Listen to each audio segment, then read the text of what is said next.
So these are the spears I made. This is a PEI spear. And I kind of copied the same design with the barb, but I made a little bigger hooks for bigger eels and maybe the smaller eels wouldn't get caught. The eels go into the mud maybe this deep, sometimes that deep, and we cut a hole and you start jabbing because you don't know where they are, but you think they're around.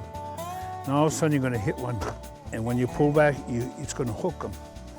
And you're going to feel the weight and you're going to haul them out of the mud. These were made by a blacksmith and he used manured forks.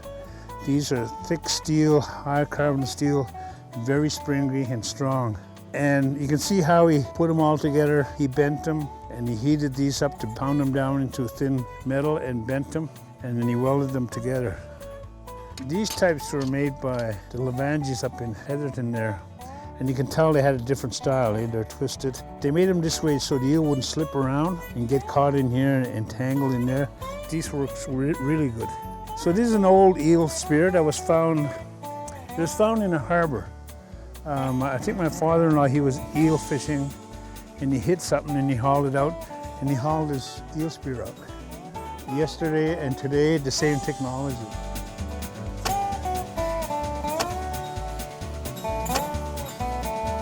I just get such a good feeling when I'm out eeling, knowing that my ancestors traveled these shores on a canoe fishing.